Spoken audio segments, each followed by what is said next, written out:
This is the development of a vision, and then we concretize it.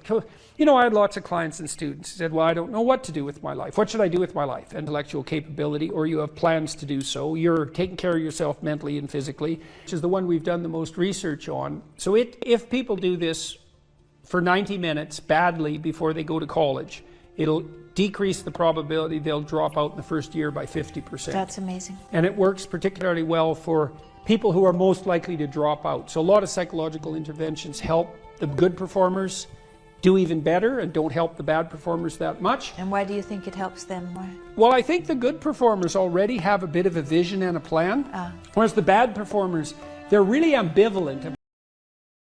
There's a study I read about stress, and it was saying that stress has a placebo effect attached to it, because the placebo effect is extremely powerful. So they found some of the most stressed people in the world, and they split them into two groups, and they're all equally stressed. They all have a bunch of cortisol in their blood. Yeah. The people who believed that stress was bad for you and that stress can hurt you, and they believed those media articles, were dying earlier. They were having heart attacks and having stress-related illnesses. The people who believe the opposite, who just said, stress is part of being successful. I like stress. When I feel stressed, I do my best. It makes me anxious. It turns my brain on. I like being stressed. Lived longer than average. Yeah. The point is, the same drug, how you look at it and how your body anticipates it, how you feel about it, affects the real world result. I say this all the time. I say the best things that ever happened to me are the worst things that ever happened to me. All the trauma and I've been through in my life are the best things that ever happened to me, because as a man, if you've not had a difficult life, you cannot be good at being a man. Being a good man and being good at being a man, they're two slightly different things. But to be good at being a man, you need to have been through so much shit that when the Matrix deletes your entire life from the internet and starts lying about you at mass, and people start doing protests wanting you fucking hung, and they're looking for your family members, and reporters start calling every ex-girlfriend you ever had, trying to convince them and bribe them to lie, to come out and say you're something you're not, when they're genuinely out to put you in jail, that you can sit there and be focused and stoic enough to go, you know what? Okay, what's the chessboard? What's going to happen? Who's trying to shoot me right now? Nobody. Okay, so it's better than it was a couple years ago. Okay, so X, Y, Z, and plan through it, right? You're never going to be capable as a man if you've not had trauma. The best men ever have had trauma. If you call a police officer, you need a brave police officer. He ain't going to be brave unless he's been through. He's not going to be brave unless he's been through shit. So we also, as a society, sit and look at men and go, we want, well, there's two kinds of society. There's the matrix society, but the true society, the true women with a brain. They actually, I want a man who's strong, who's supportive, who's intelligent, who financially provides, etc. Then you're going to want a man to some degree who's been through some shit. Yeah. And a man who's internalized it and used it as a weapon. And this is what I say to people. People email me their long lists of all the bad things that happened to them, and I reply, fantastic. You are so lucky. You have all the building blocks to become the exact kind of man you want to be. If none of this shit happened to you, when something else bad happens to you later, you wouldn't be able to deal with it. Fantastic. And he goes, no, but you know, this. He replied again with more excuses and said, why are you making excuses? I just told you what happened to you is a good thing. You need to reframe your mind. Bad things happened to Batman. They killed his parents. Do you understand? That's why he's Batman. You've just told me you have the building blocks to become you might become top G when I retire. Fantastic. What are you complaining about? He goes, well, what do? I said, you need to work. Take all that trauma. If you're truly heartbroken, my friend, and we've all been there as men, if you're truly heartbroken, you can't sleep. That means you're going to get in fantastic shape. You better hit the gym. You have nothing else to do. Stop watching YouTube. Stop emailing me. I want pictures of you in the gym. Get to fucking work. Heartbreak's a fantastic motivator, as is depression, as is sadness. Great. Look at what's pissing you off and make sure it never happens again. If you were jacked and rich as fuck, you probably wouldn't have left your ass. So get your shit together. I don't think motivation is a real thing. I don't believe in motivation as a concept. I think discipline is real, and I also think discontentment is real. And I don't think it's possible for anybody to stay in a scenario where they're truly uncomfortable. If you fall asleep on your arm and your arm really starts to hurt, even in the deepest sleep, you're going to wake up and move your arm. If you sit there and your life has been in a rut for 7 years, you are semi-comfortable in that rut. Sure, there's days you're pissed off. Sure, you're semi-annoyed by it. But there's also days where you just play video games, eat pizza, and you're kind of cool with it, and it's no big deal. If you were truly unhappy and uncomfortable and discontent with your scenario, you wouldn't be in it. So I don't believe there's anybody who's truly, when I was broke, I couldn't sleep. Yeah. I'm not saying that, please understand me. When I was broke, I couldn't sleep. I'd be trying to go to bed thinking, how the fuck these people have Ferraris? I want a Ferrari. I couldn't sleep. If I had to open a coffee shop, if I sit in a coffee shop, right? If I sit in Starbucks, the whole time I'm in there, not only am I thinking about how they got the money from me and how much I spent, I'm thinking about how I could outcompete them. I'd sit there and go, okay, cool. I'm in Starbucks. I spent £5.68. I got a latte and I got a donut and I'm sitting here. And that business place, that commercial property right across the street is available for lease. How could I outcompete this coffee shop which just took my money? What's the profit margin on this £5.68? How much did this cost them? The coffee, pennies. Donut, 30p maybe, right? How much is the staff? They pay the staff minimum wage £8 an hour. So I've already paid half. I've already paid 30 minutes work from that brokey. The wage, she's there for another 30 minutes for free, right? How much is the rent? How much is the business rates? If I had to open up there, how would I attract people to come into my shop as opposed to their shop? They got a big brand name. I'm brand new. Okay, well, the working here is ugly. My one's going to be hot. Boom, that's the beginning. Next thing, do they have any signage outside? No, I'm gonna try and put some signage outside. Do they have parking? No, I need parking. But you need to start thinking about how you can convince people to give you their money as opposed to giving it to the places they already give it. Different analytics. And once you do that, people say, I can't think of how to make money. If you start doing that for a year and just keep a notepad, you'll have 100 ideas of how to make money. You'll sit there and go, there's a place here that's doing this, and we can do it better this way. This place online's doing this, we can do it better this way. And then to get them all done, what do you need? Network. You need people. It's all about people. Then you need to either go in the war room if you want to join, or have your people around you and say, okay, we can make money with this. Who's going to do it? Who's not lazy? Who's getting up at 4 a.m. tomorrow? Boom, let's get it done. So there's unlimited ways to make money, but most people go through life and their money is taken from them, and they don't even identify how they got tricked out of it. They're just happy with it. Yeah, they just have. How did I spend 16 grand in Cirque last night? Oh, because my ass got drunk. How'd they get me drunk? Well, because the guy, when I first bought the first bottle of champagne, was there on the table, pouring, putting it in my hand, got me drunk, then I spent 16 grand on bottles. That's how they got my money. So if I open a club, I had to make sure when people first come in, they get hammered. Nobody thinks about it that way. Nobody thinks, how did they get that out of me? Right? Why am I spending $2,000 for dinner in Novikov? Is it the food, or is it the fact that I'm in Novikov and tag myself in Novikov? You have to identify how you're getting famoosed, how you're getting finessed. That's how you do it. But most people just walk through life getting finessed left, right, and center, giving all their money up. And they're like, oh, how did that happen? You got to learn to finesse other people. Yeah, but it's not finessing in a negative way. It's in a good way. It's a good way. You have to take money from other people. That's the only way you're going to make money. Yeah. You have to take it. There's a pimp, and he said a really intelligent line. He said, business is just other people's money. That's all business is. I want to start a business. So you want other people's money. That's what you want. So how are they going to give it to you? You have to think about it. Nobody thinks about it. And the easiest way to think about it is to think how you're giving yours away. That's a mental model you should adopt. Yeah. And you'll end up with loads of business ideas. Business ideas are everywhere. It's just execution which is difficult. Your ability to speak freely is directly correlated to your insignificance. When nobody listens to you, you can say what you want. If you get a platform and start talking, you will learn very quickly how you're not allowed to say what you want because people are listening. You're free to talk in an empty room. You're not free to talk to millions of people who are paying attention to you. So what we have now in the West is a society which is only linked and only bound by this false idea of freedom. So it's really difficult. So now you're moving towards the promised land, let's say. So that's inspiring, and that produces positive emotion, because you experience positive emotion when you see yourself moving towards a valued goal. No valued goal, no positive emotion. That's how your systems are set up psychophysiologically. On the negative front, well, maybe anger and bitterness and fear stop you.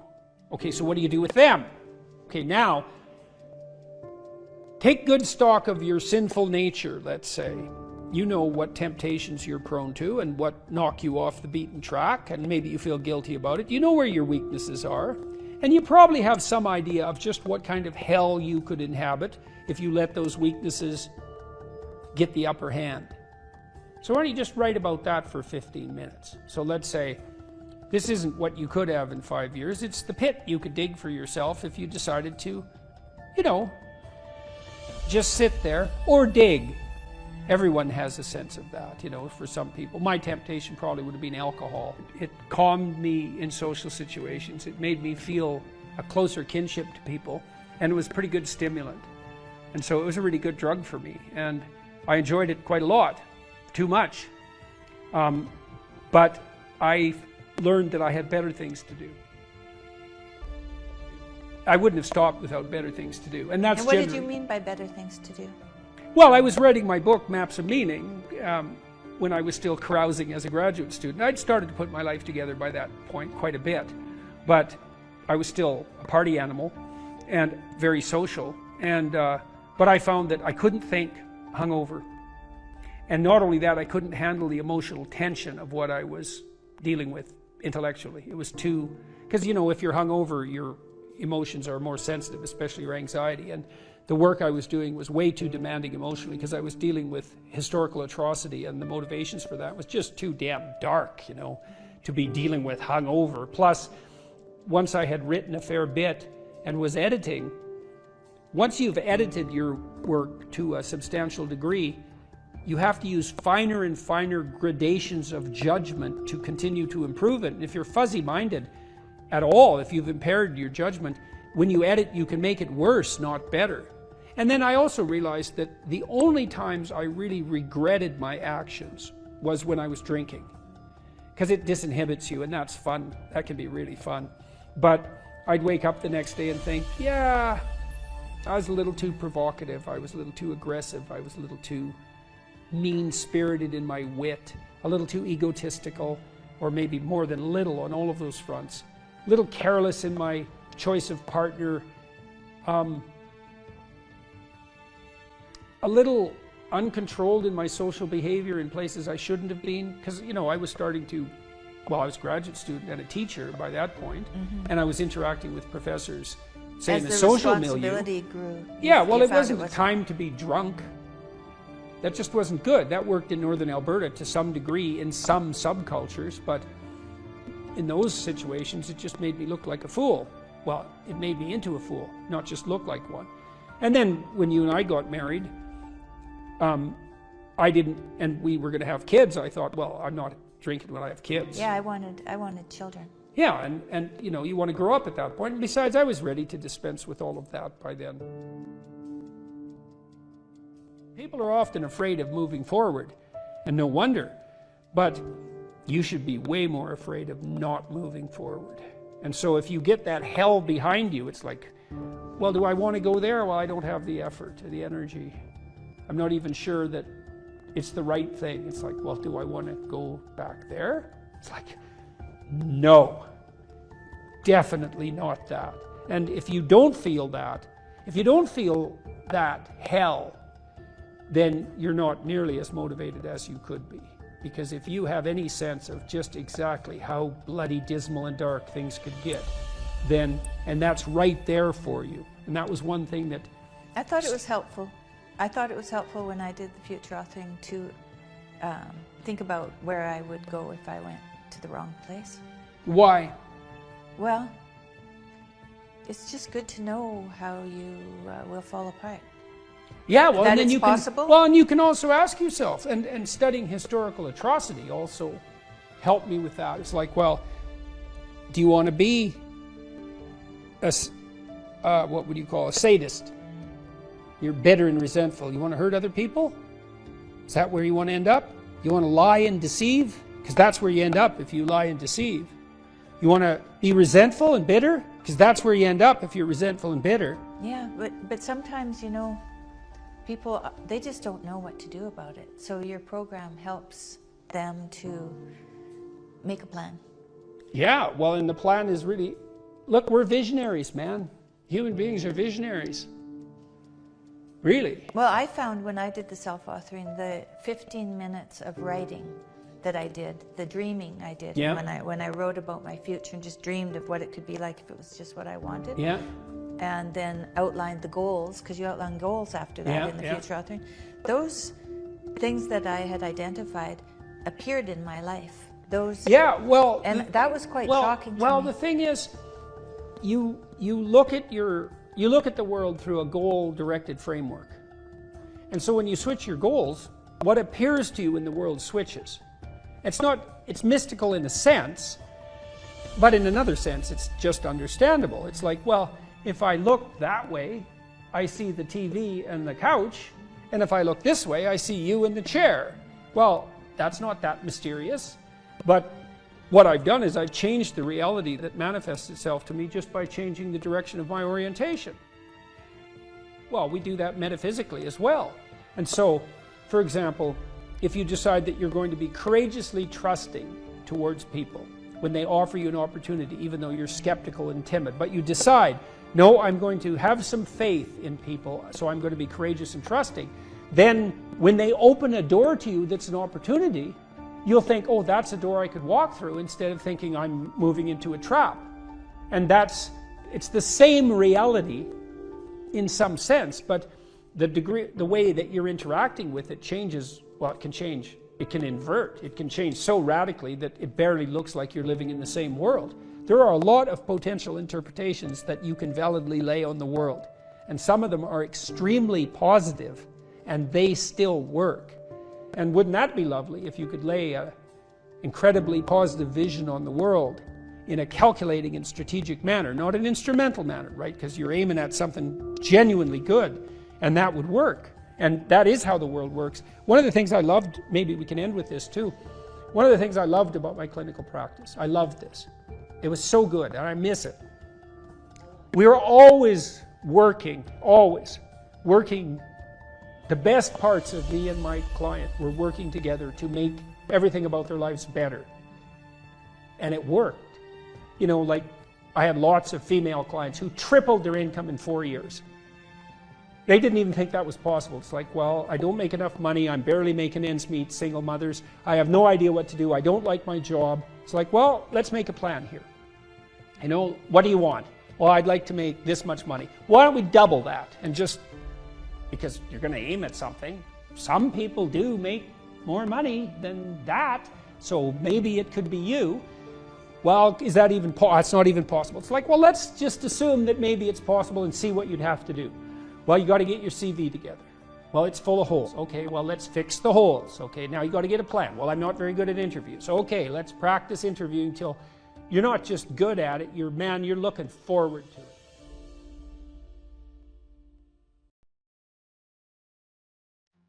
People think that my knees are bad from a lot of running, and they're wrong. I wasn't born healthy. I wasn't born with some great body alignment, some great, I have sickle cell, I have all kind of health issues. I had a choice to make. And the choice was, growing up, okay, this hurts, that hurts. We can just sit down and do nothing. Or we can see how far we can push the human body. So on that journey, as I started getting more and more into my mind and start realizing that what I'm capable of doing, my mind got stronger. So the pain in my knees, while it sucked, I've been doing it for so long. It was like it became my new norm. Like, okay, my knees hurt, and I call it like stop feeling sorry for yourself, but you sometimes have to ignore your feelings. For me, I made a decision, and my decision was to be the best person I could. I basically, a lot of mornings I wake up and say, F your feelings. And that doesn't mean like, don't take it literally, F your feelings, but sometimes you have to go beyond what you're feeling. And my knees were, but guess what? I wanted to run. And I knew that, okay, you can get knee replacements, this and that. Like I said, it wasn't because I ran too much. People always want to say, oh man, you ran so much so you f your body. You don't want to be like David Goggins. I hear it all the time. You don't want to be like David Goggins. I study the darkness. You find no answers in the light. None. It's too happy. It's too nice. And we don't need to be taught how to live in happiness. That just comes naturally to us. Happy moments, but the dark times, man, you can't get there unless you put yourself there. Life will take you there. But when you get into those dark moments, it's where people, how are you able to write like this, man? I go to such places in my mind and I study the darkness. Like, it's not just physical. When I was growing up, and I saw my mom getting beaten, I got beat, and I was some stuttering little black kid in an all-white school, and I'm on stage, and I gotta say one line in front of 15 people, and I walk off stage kind of and stutter. All those insecurities and all those things, man, I used to go home and cry. I'm like, oh God, man, hang on, man. As I got older, we gotta study. The only way we're gonna get through this is study it. So every time I'm in a dark moment, and life's up around me, whether it be physical or just life, I get in it, man, with a pen and paper. I'm like, okay, this sucks. I can feel like I'm losing my let's study this. You can't fit discipline into that. You can't fit structure. You can't fit consistency. You can't fit the grind. And then when you try, it just gets overrun by the clutter in your mental garage. I got to a point in my life where I realized this is life. And so I move on past things real quick. So people are like, oh my God, what are you gonna do, David, if you can't run? I'll swim, or I'll go to college, or I'll do something else. Like, this isn't my life. I'm very aware how quick life can take from you. And I've always prepared my mind for the next chapter. And what happened with me was I started this thing called front loading. So when I was young, I used to be a little piece of, like, oh, I'm not good enough. I can't do this. I can't do that. The second I got my head out of my ass and I realized, man, you can achieve a lot of shit. You get off your ass and start moving and you start motivating yourself. Start becoming a self-motivator. So I started front loading. Every time I'm in a bad situation, I study it. And that's the only reason I do half the shit I do, is I'm studying this, because I know that I never thought I was going to be writing books and trying to help people get better. But I was always trying to do it because I knew I sucked.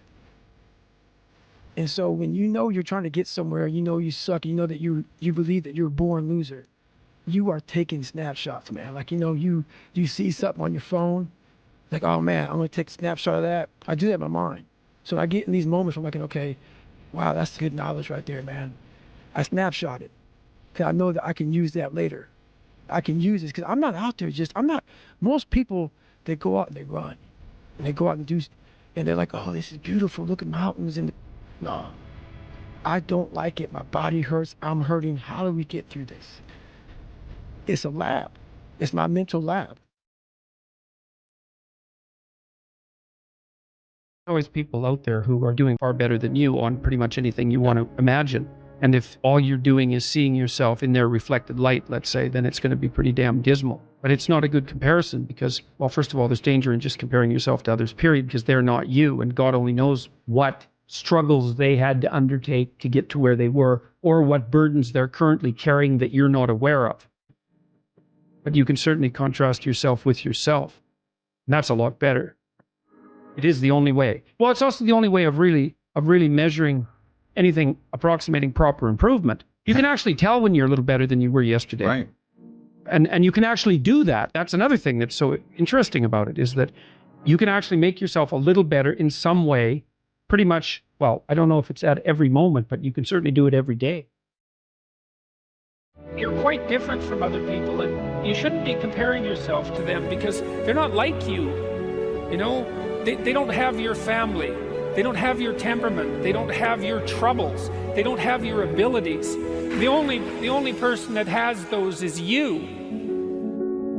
Compare yourself to who you were yesterday and not to who someone else is today. And see, that's a game you can win.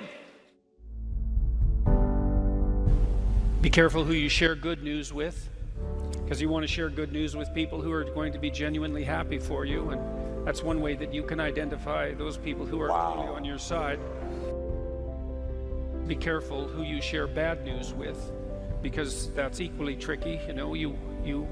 You want someone who will listen to you when you're having trouble and allow you your grief, especially if it's a consequence of something tragic, and who won't try to one-up you, because often when you're talking to people, they'll be thinking about what they have to say that's worse, and that's not helpful if you need a listening ear. Make one room in your house as beautiful as possible. I talked a lot already about the necessity of cleaning your room, which is, in some sense a foolish piece of advice because it seems so obvious, but it's not obvious at all. And you'll find if you try it, especially if you're in a household that's not very functional, that you'll encounter obstacles that you couldn't imagine existed while you're trying to put your life in order. And you can take your surroundings beyond order and move towards beauty, and that's unbelievably useful. One of the things that I've been there's lots of different ways to interpret the world, and you can maybe even make a case that there's an endless number of ways to interpret the world. And the problem with that is that it kind of disorients you in terms of what you should be doing. But just because there's a very large number of ways to interpret the world doesn't mean there's a very large number of productive, meaningful, and sustainable ways to interpret the world. And one of the things you do have to do is figure out how you can conduct yourself today so that you don't upset the apple cart in a week or a month or a year.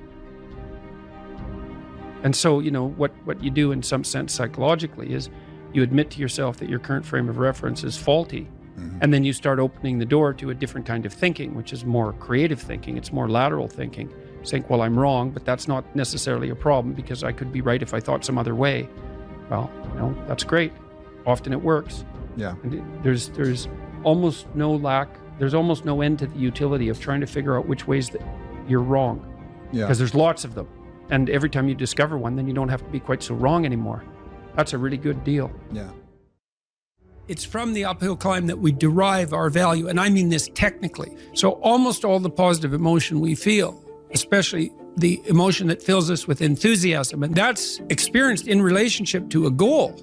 And so in some sense, you want a goal that you can never attain. So you can always move closer to the goal that recedes as you move towards it. You think, well, that's frustrating. It's like Sisyphus pushing the rock uphill. But it's not, because as you pursue that goal, you put yourself together and your life does get better and richer and more abundant. And that's why the highest levels of virtue and goal are in some sense transcendent. You want them to be above everything you're doing so you can continually move towards something that's more sublime and better. That's what you are. You're here to live, not to sleep. And the problem with the vision of Mai Tais on the beach is that, well, first of all, that's a vision of drug-induced unconsciousness. Second, it's only going to work for about a week. Third, you're going to be a laughingstock in a month and depressed and aimless and goalless. You want a horizon of ever expanding possibility. And so it does happen to people because they've staked their soul on the attainment of an instrumental goal. And it can be a pretty high order goal, but then you think, now I'm there, now what? Well, the answer can't be, well, I'm going to live in the lap of luxury and never have to leave what do you want to be, a giant infant with a gold bottle? You never have to do anything but lay in your back and suck. It's like, you see the problem with that as a conceptualization. It's no, you want to be like an active warrior moving uphill with your sword in hand. And that's dynamic, that's exciting. Lay a disciplinary structure on yourself, get the chaos in check, and then you can move towards a state that's freer, because it's discipline first. Like, look, if you're going to become a concert pianist, there's going to be several thousand hours of extraordinarily disciplined practice. That's the imposition of order on your potential, let's say. But what comes out of that is a much grander freedom. And so in virtually every freedom that you have in life that's true freedom is purchased at the price of discipline. That it's not some casual self-help doctrine. It's that if you don't organize yourself properly, you'll pay for it, and in a big way, and so will the people around you. And I would say, start where you can start. You know, if something announces itself to you as in need of repair, that you could repair, then hey, fix it. You fix 100 things like that, your life will be a lot different. Now, I often tell people too, fix the things you repeat every day, because people tend to think of those as trivial. You get up, you brush your teeth, you have your breakfast, you know, you have your routines that you go through every day. Well, those probably constitute 50% of your life. And people think, well, they're mundane, I don't need to pay attention to them. It's like, no, that's exactly wrong. The things you do every day, those are the most important things you do, hands down.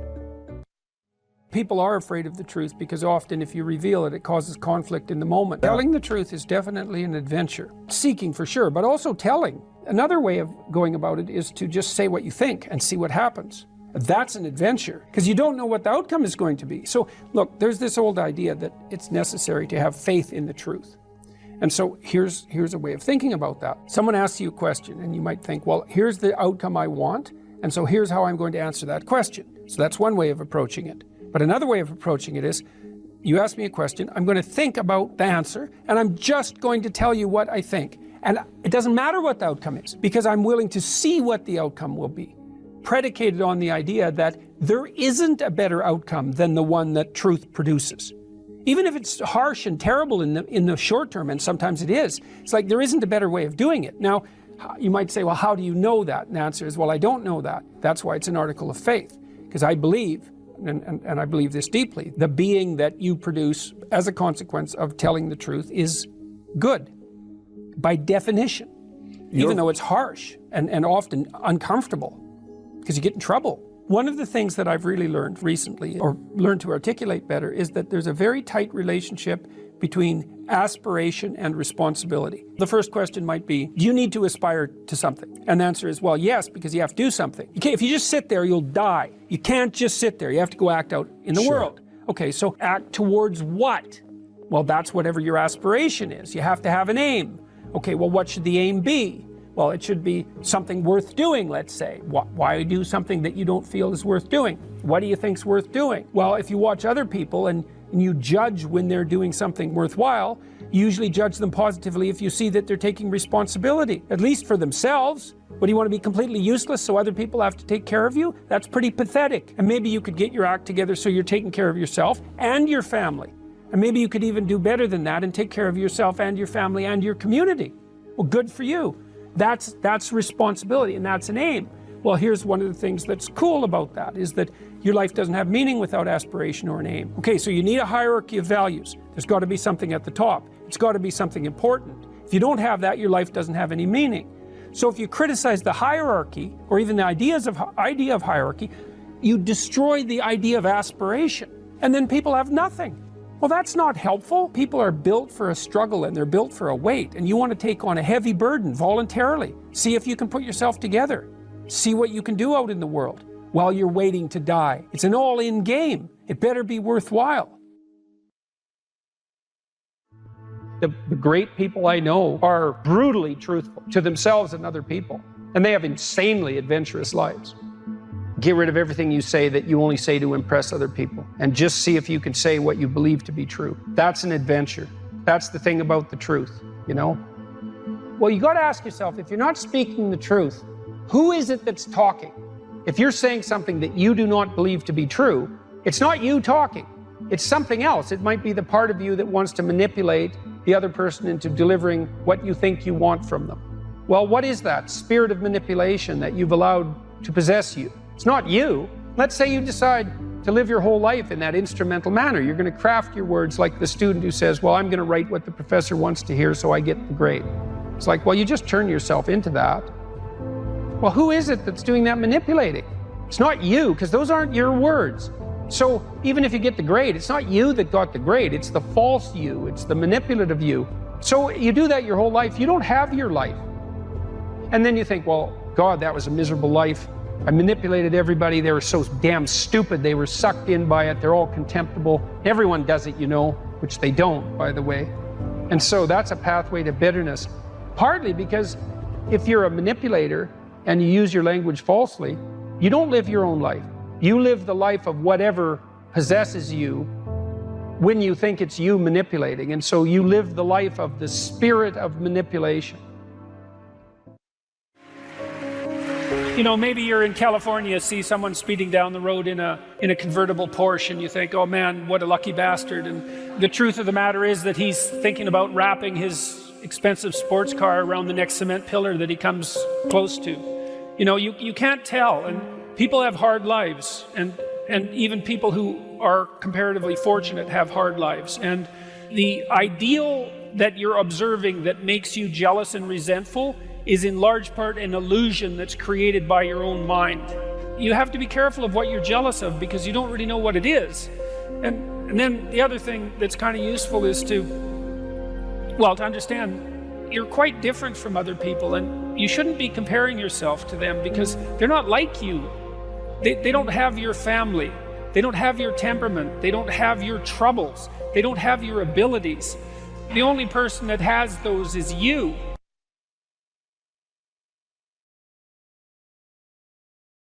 The internal problem is, how do you deal with tragedy and malevolence? And you can say, well, I'm not prepared. It's like, yeah, fair enough.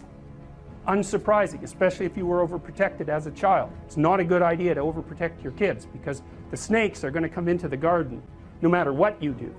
And so then you, instead of trying to keep the damn snakes away, what you do is you arm your child with something that can help them chop them into pieces and make the world out of them.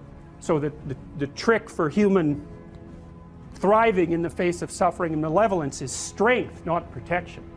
It's a completely different idea. We also know this clinically. We know, for example, that if you treat people with exposure therapy for agoraphobia, which is roughly speaking, the fear of chaos, I would say, the fear of everything. You don't make them less afraid. You make them braver. It's not the same thing. Because with an agoraphobic, see, what happens to them is the fall. They never conceptualize death and suffering. They're naive, right? It never enters the theater of their imagination, and it's because they're protected from it. But then something happens. This often happens to women in their 40s, because they're the people most likely to develop agoraphobia. Something happens, they've been protected from chaos by authority their entire life. So maybe they had an overprotective father, and then they went to an overprotective boyfriend, and then they went to an overprotective husband. And maybe they were willing to be subjugated to all three of those because of the protection, right? So that's the bargain. They stay weak and dependent, and maybe they have to because that's the only way they can appeal to the person who's hyperprotective, but the price they pay for that is that they're not sufficiently competent. And then something happens in their life, often in their 40s, they develop heart palpitations, maybe as a consequence of menopause. Their heart starts to beat erratically and they think, oh no, death. It's like, well, who are you going to talk to about that? Right? There's no protection from authority for that. Or maybe their friend gets divorced, or maybe their sister dies, or something like that. It brings up the specter of mortality, and maybe the specter of malevolence and mortality, and it brings it up in a way that authority, recourse to authority, cannot solve. And so then they have panic attacks. What happens? They go out, they get afraid, they feel their heart beating, then they get afraid of their heart beating because they think, oh no, I'm going to die, and they think, oh no, I'm going to die, and I'm going to make a fool of myself while I'm doing it and attract a lot of attention. So the two big fears come up: mortality and social judgment. And then they have a panic attack. It's like fight or flight's gone out of control. Very, very unpleasant. Then they start to avoid the places they've had a panic attack. Then they end up not being able to go anywhere. So then Tiamat has come back, right? A huge monster, a little victim. And so what do you do with them? Well, there's no saying, no, there's no Tiamat.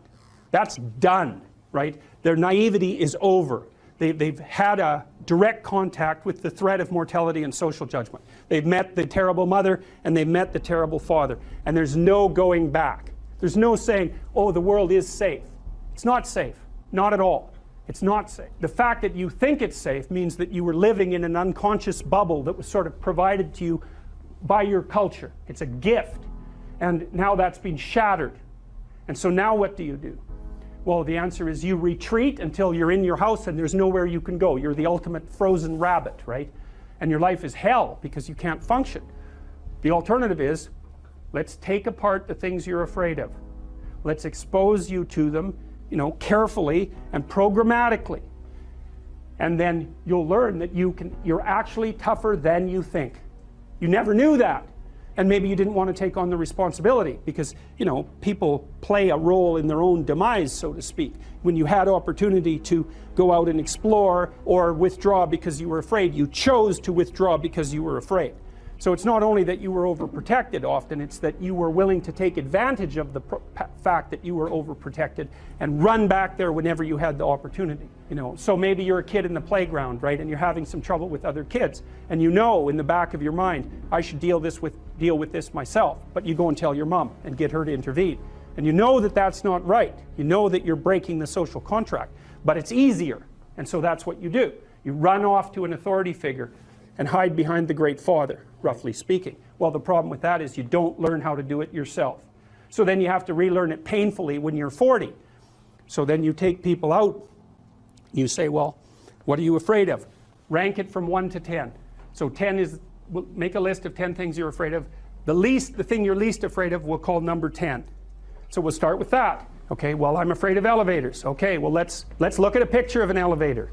Let's have you imagine being in an elevator. Let's go out to an elevator and let you watch the terrible jaws of death open, because that's how you're responding to it symbolically, right? And you're going to do that at the closest proximity you can manage. You find out, you go do that, it works.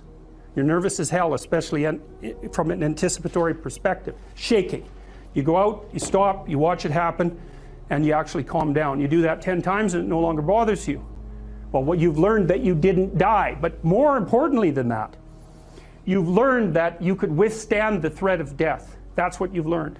and then you move a little closer, and then you move a little closer, and then you move a little closer, and finally you're back in what's no longer the elevator from a symbolic perspective. It's a tomb, right? It's a place of enclosure and isolation. And you learn, turns out I can withstand that. And then you're much more together, much more confident. And that's often one of the things that often happens in situations like that. I've seen this multiple times, is that if you run someone through an exposure training process like that and toughen them up, they'll often start standing up to people around them in a way they never did before, because they wouldn't stand up for themselves before, because they weren't willing to undermine the protection. See, if you're protecting me, I can't bother you, because I can't afford to forsake your protection. So if I'm going to play that game, I'm going to hide behind you, then I can't challenge you. So that's no good, because that's sometimes why people, you see this with guys very frequently, they're still deathly afraid of their father's judgment when they're in their 30s or 40s. It's like, well, why? No, because they still want to believe that there's someone out there that knows. And so they're willing to accept the subjugation, because it doesn't force them to challenge the idea that there's someone out there that knows. Because that's the advantage of having your father as a judge, right? Because he knows. Well, what if he doesn't? What if no one knows any better than you? Well, that's a rough thing. You don't, until you realize that, you're not an adult, right? That's really technically the point of realization of adulthood, is that no one actually knows what you should do more than you do. I mean, it's a horrible realization, because what the hell do you know? It's a terrible realization, and people will often pick slavery, permanent slavery, to the spirit of the Great Father, let's say, over that realization, and it's completely understandable. But the problem with it is that there's more to you than you think, and so if you continue to hide behind that figure, then you never have a chance to understand that there's more to you than you think, far more to you than you think. Maybe there's enough to you so that you can actually withstand the threat of mortality without collapsing. Maybe even withstand the threat of malevolence without collapsing. Who knows? It's certainly possible. And it's not an abstract question. It's exactly the sort of question that you address in the psychotherapeutic process. It's always the question that you address. And the answer is often in the affirmative, because people can get unbelievably tough. And you know that because people work in emergency wards in hospitals, right? Or they work in palliative care wards, or they work as mortuary assistants. I mean, these people have bloody rough jobs, you know, or they're on the front line of police investigation into, you know, heinous child abuse crimes, and so they're confronting malevolence on a regular basis. And, you know, those are very stressful jobs, but people do them. And some people do them without even being damaged by them, although that's a harder thing, because you can see horrible things, you know, things you'll never forget.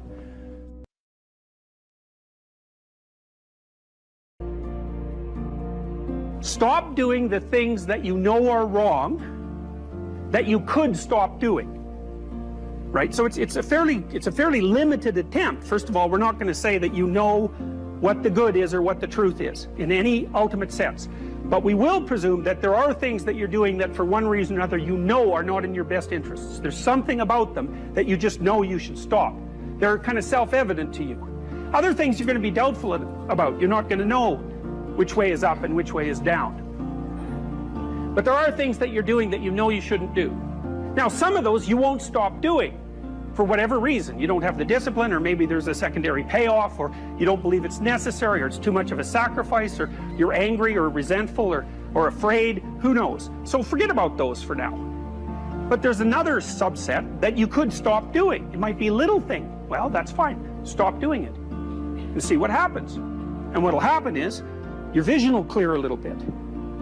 And then something else will pop up in your field of apprehension that you will also know you should stop doing, and that you could stop doing, because you've strengthened yourself a bit by stopping doing the particular stupid thing that you were doing before. That just puts you together a little bit more.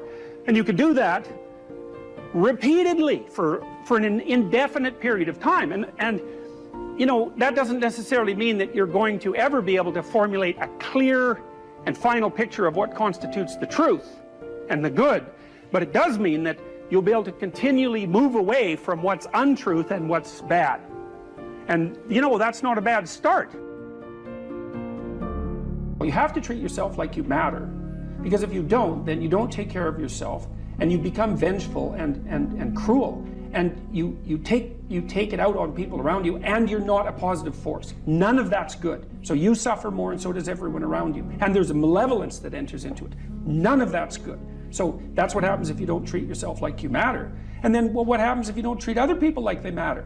Well, you lie to them, you cheat them, you steal, you enter into impulsive relationships with them. They can't trust you. That doesn't go anywhere. They don't like you. You end up alone at best, and maybe like incarcerated at worst. Like, that doesn't work. And so you watch the people around you who thrive, regardless of what they say. They act out the proposition that everyone matters. And then you have a functional society. And I think, okay, well, if when you act out the proposition that everyone matters, you have a functional society, maybe that's evidence that that proposition is true. It's like, I think it's true. It's unbelievable how little genuine encouragement many people need, and how they had none. No one ever said to them and meant it. It's not okay for you to be a weak loser. It's not okay. And the reason it's not okay is because you could be way more than that. And it's a crime, an ethical crime, for you to allow all that necessary potential to go to waste. It hurts you, it hurts your family, it hurts the world. Really, really, it does. And people think, oh, okay, I get it. And they do get it, because they know at some level. The other thing people tell me, you know, they say, well, I've been paying attention to your lectures, developing a vision for my life, trying to tell the truth, trying to adopt more responsibility, and things are way better. But the other story is, you've been able to help me put into words things I always knew to be true, but didn't know how to say, which is a good role for an intellectual to play. And so, well, so that's why this all makes me emotional. It's so good. No, and so much of this has been covered as if it's political. It's not political, what I'm doing. It's not political. I don't tell people that they're okay the way they are. No, I say, no, you could be way more than you are. And they're relieved about that, you see, because if you're in a dark and terrible place and someone says you're okay the way you are, then you don't know what to do about that. It's like, no, I'm not. I'm having a terrible time, and I'm hopeless. You're okay the way you are. Well, then what? That's it? That's where I am? And what do you want to tell a young person? You're 17. You're okay the way you are. It's like, no, you're not. You got 60 years to be better, and you could be way better. You could be incomparably better across multiple dimensions. And in pursuing that better, that's where you'll find the meaning in your life. And that will give you the antidote to the suffering. People have asked me in my book why I wrote it as an antidote to chaos, you know, because, well, there isn't anything technically wrong with chaos. Chaos is a place of great potential.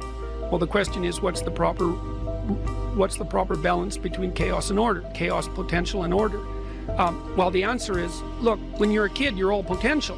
It's chaotic potential. It can manifest itself in any number of ways. And maybe you don't want to give that up. So you're like Peter Pan. You want to be a kid forever because you don't want to give up the potential. And you look out in the world and all you see are Captain Hooks, you know, who've lost a hand, who are chased by death, because that's the clock in the crocodile. It's already got a taste of him. He's terrified by death, and he's a tyrant. Well, I don't want to grow up to be that. So I won't be disciplined at all. Well, that's no good, because the way the potential transforms itself into actuality is through discipline. And so then you, as you said, this is the trick though. You have to pick a path of discipline. What path of discipline you have to pick is a different issue. So there could be a rule. The rule might not be follow this rule. The rule might be you have to follow some rules. So it's a meta rule. And the meta rule is you have to discipline yourself. And the issue is, well, how? That's not really the relevant question. You can pick a disciplinary path. That's why I often tell my clients, especially young people, they say, well, I don't know what to do. It's like, that's okay. Nobody does. Go do something. Do the best thing that you can think of. Put the best plan you have into practice. It's not going to be perfect, and it will change along the way. But it will change partly because you become disciplined pursuing the path. And as you become disciplined, you become wiser. And as you become wiser, you become able to formulate better and better plans. So you can start vaguely and confused and develop a plan that's not so great, and you start to implement it. And then you accrue incremental wisdom as you implement your flawed plan. And that enables you to fix the plan.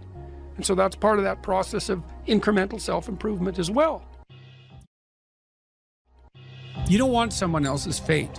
Man, your fate's enough. And your adventure's enough. It's plenty. It's more than you can ever fully realize. And so that's also part of the reason that we all believe that the individual has some intrinsic dignity. It's don't be so sure that your position and your room is so damn trivial. It might be your attitude towards it that's trivial. And if you're in dire straits and dire circumstances, just look at how much opportunity you have to make things better. Compare yourself to who you were yesterday and not to who someone else is today. The same basic idea, right, is that you have to get your markers for success right, because otherwise you can end up in the situation you described, which is that, like, there's always people out there who are doing far better than you on pretty much anything you want to imagine. And if all you're doing is seeing yourself in their reflected light, let's say, then it's going to be pretty damn dismal. But it's not a good comparison, because you shouldn't just compare. Well, first of all, there's danger in just comparing yourself to others, period, because they're not you, and God only knows what struggles they had to undertake to get to where they were, or what burdens they're currently carrying that you're not aware of. You just don't know any of that. But you can certainly contrast yourself with yourself. And that's a lot better. It is the only way. Well, it's also the only way of really measuring anything approximating proper improvement. You can actually tell when you're a little better than you were yesterday. Right. So, and you can actually do that. That's another thing that's so interesting about it, is that you can actually make yourself a little better in some way, pretty much. Well, I don't know if it's at every moment, but you can certainly do it every day. It's funny. I mean, you know, obviously, if you have a problem and you think about it, you can think up a solution. And it's not obvious how you do that. You know, I mean, it's not like you know how you're manipulating your neurons or something. Mm-hmm. It happens of its own accord in some sense, like you can participate in it, I guess, and you can interfere with it. And it seems to take a certain amount of willpower, but it still all happens mysteriously behind the scenes.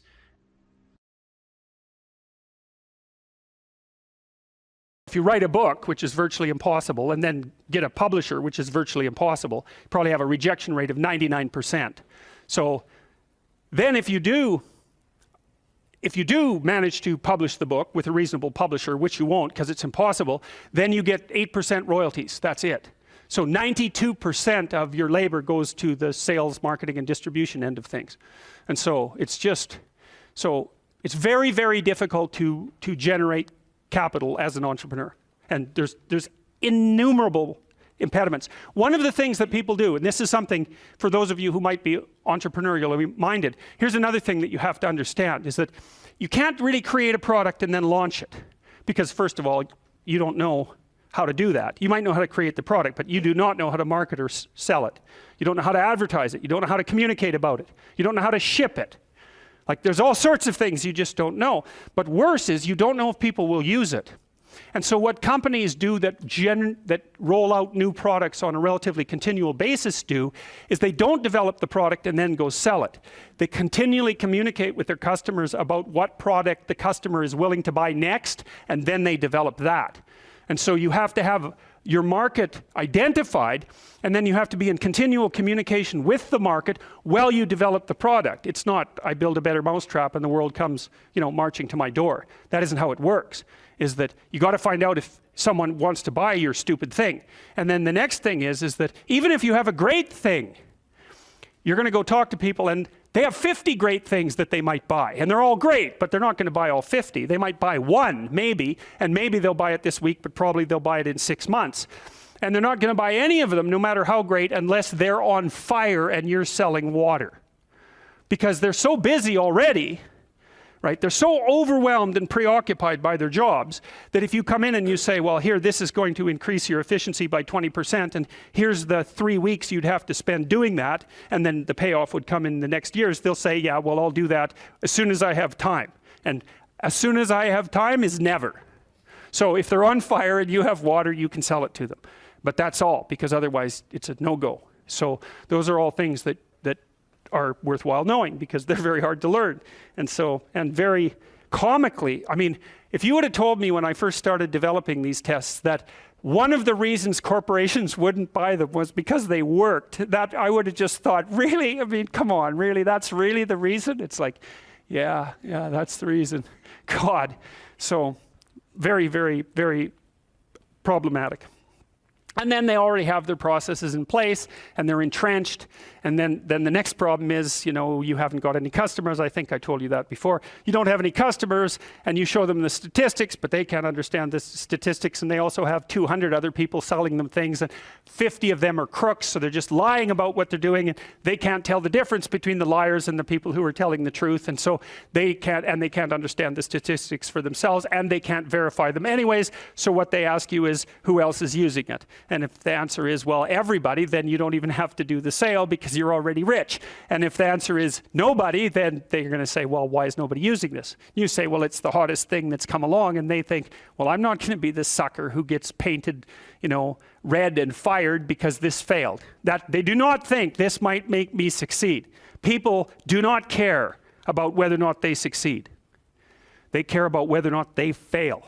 And so that's another thing, is that if you're marketing something and you can say, this will stop you from being identified as a failure, then people might be happy about that. But if you say, this will really help you succeed, it's like, yeah, no, I don't want to succeed. I just don't want to fail. I don't want to succeed. I just want to be invisible and be left alone. And if you're looking for people's fundamental motivation, that's it. It's they want to be invisible and they want to be left alone. I tell you the zebra story? Any of you know that story? Okay, I'll tell you this zebra story. Stop me if I've told it to you before. This tells you everything you need to know about human beings. So it's worth knowing. Okay, so zebras have stripes. And people say, well, that's for camouflage. And then you think about that for 2 seconds and you think, that's a really stupid theory because lions are camouflaged and they're like golden like the grass. And zebras are black and white, so you can see a zebra 5 miles away. It's like, there's a zebra, it's black and white. So the whole camouflage thing, that's just not working out so well as a hypothesis. Okay, so biologists go and they decide to take a look at some zebras. And so they're looking at a zebra on the herd because there's no zebra, right? Just like there's no fish. There are schools of fish and there are herds of zebras. There isn't a fish. This is why I think the cod aren't coming back. There are no cod. There are massive 100-mile-long schools of cod, 10 stories deep, 20 million years old. You wipe out the school, you don't just get to throw a cod in the water and say, well, you know, off you go. It's like, well, where's my city? It's like launching you in the middle of a field. It's like, well, go out there and reproduce. It's like, no, that's not going to happen, you know? So without the school, there's no cod, and you can't just introduce a whole school of cod because you don't have a whole school of cod. So, you know, maybe the cod are never coming back. And zebras are the same thing. There's not a zebra. There's zebras. And so you're looking at the zebras, trying to study a zebra, and you look at the zebra and you make some notes and you look up and you think, oh, Christ, which zebra was I looking at? And the answer to that is you don't know because the camouflage is against the herd. And the black and white stripes. There's a variety of reasons for the stripes. Flies also seem not to like the stripes, but you know, usually things evolve for multiple reasons. But anyways, it's very difficult to parse out a zebra against the herd. You look down, you look up, it's like, uh-oh, all those damn zebras look the same. Yes, the camouflage is effective, but it's against the herd. All right, so then you think, well, we better identify a zebra so we can see what he's up to. So then you take your Jeep, and a can of red paint and a stick with a rag on the end of it, and you drive up to the zebras and you paint their haunch red a little bit, put a nice red dot on their haunch, or maybe clip their ear with a cattle clip. And then you stand back and you think, hey, I'm pretty smart, now I'm going to watch that zebra. So what do you think happens to the zebra? The lions kill it. Right. Because lions, they're smart, right? Hunting animals are smart. But they have to identify a zebra before they can organize their hunt. They can't just hunt the whole herd. They have to pick out a zebra. And so maybe it's like a zebra that's got a sore hip or something. And so you think, well, nature's kind. It just takes the weak. It's no, zebra or lions like really healthy, delicious zebras. But they look like all the other healthy, delicious zebras, so they can't get a bead on them. But if they're small and just born, or if they're limping, or there's something that identifies them, then the lions can pick them out. And then they do pick them out. And so the rule for human beings is keep your damn stripes on so the lions don't get you. And I'm telling you, man, If you want to remember one thing from my class about human motivation, that's a good thing to learn. People camouflage themselves against the herd, and they like to be in the middle of the herd, which is what fish do, by the way. If you have a big school of fish, the smart, healthy, large fish are in the middle of the school. Because you know what you call fish on the outside of the school? Bait. Right. So that's what people are doing. They're trying to move into the middle of the herd all the time. And the herd moves around, or the school moves around, and people are going, well, I'm in the middle. I'm staying in the middle here. So I've got this protective ring of people around me so the predators don't pick me out and do me in. So, okay, so that's part of the reason why I said, well, you can't sell something to someone for success. Because, you know, you're thinking, well, people are aiming at success. Don't be thinking that. It's not by any means necessarily true. Trait neuroticism is a powerful motivator. And trait neuroticism is, let's not be too threatened or hurt, right? That's the negative emotion system. And the negative emotion system is a killer source of motivation.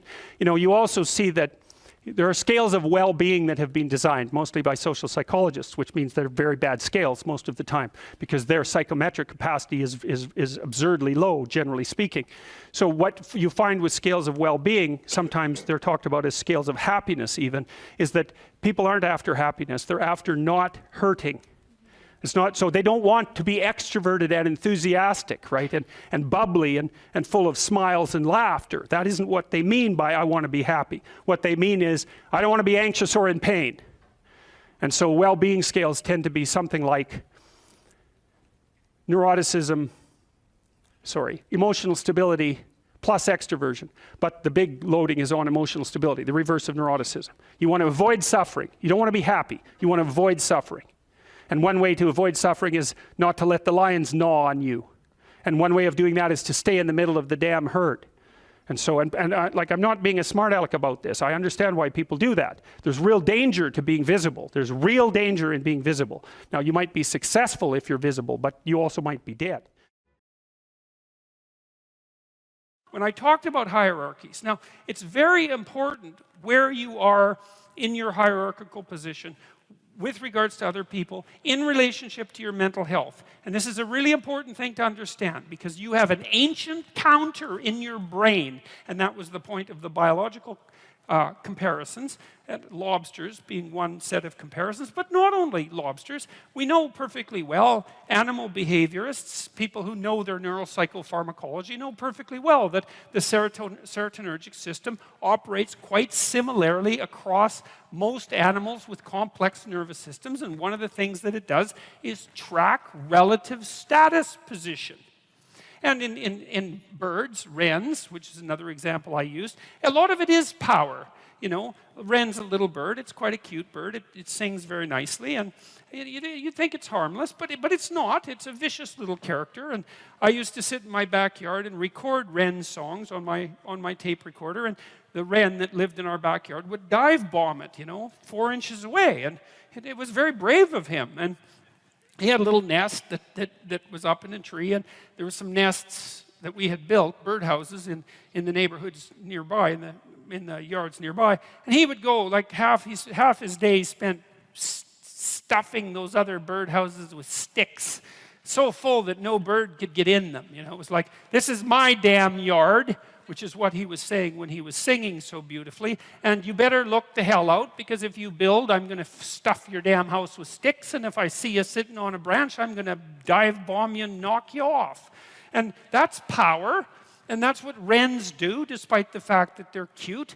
And chickens do the same thing. There are pecking orders among chickens, and virtually every animal. Wolf packs organize themselves into hierarchies, and chimpanzees organize themselves into hierarchies, and there are rat hierarchies, and hierarchical organization is the rule among animals that live somewhat socially, and even those who don't, that occupy the same geographical territory. There has to be some way of organizing access to relatively scarce resources that doesn't result in chronic combat. Because chronic combat, well, look, you're Wren A and you're Wren B, and you decide to have it out, so you peck yourselves half to death, and you're Wren C, and so you got a little bit more patience. You just wait until those two wrens beat each other to death, and then you move in. It's like it's a stupid solution. It doesn't even work for wrens, let alone people.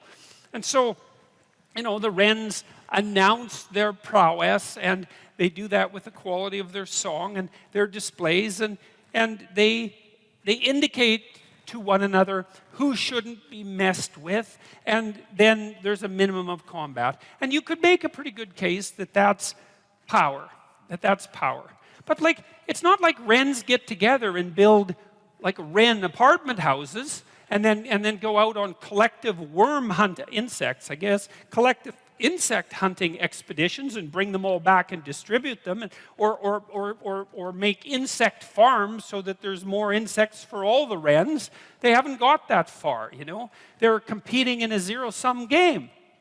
And that isn't what human beings do.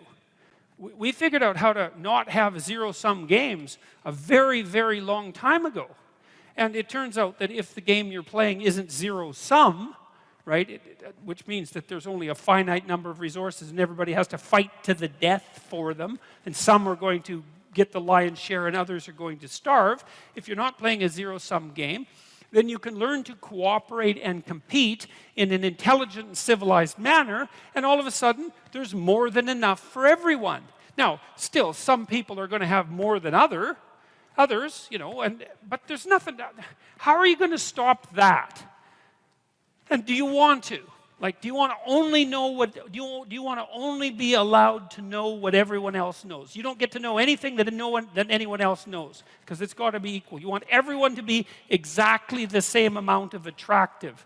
You know, and if you averaged attractiveness overall and you only allowed each person to be as attractive as the average person, there'd be not much attractiveness left in the world. And it seems to me that that would be quite the loss, you know. And strength, you're not allowed to have any additional strength or ambition or talent or let's say athletic ability. It's like, or artistic ability. I mean, aren't we kind of happy that there's massive inequality in the distribution of talent?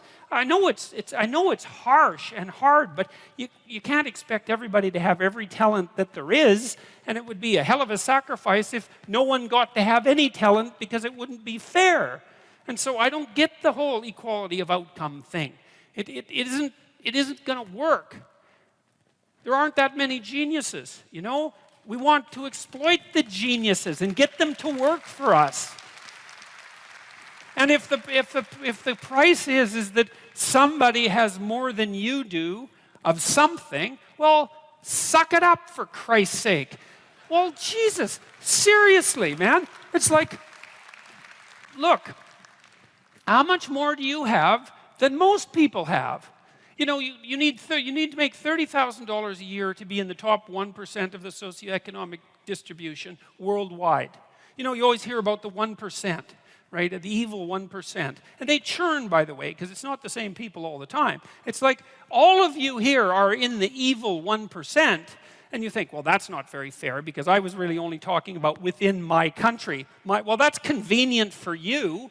You know, it makes it really, really convenient argument for you. It's like, well, all those other people, those foreigners, they don't count. If they're poor, who the hell cares? It's the Australians that matter. You know, and so, no, that's a non-starter.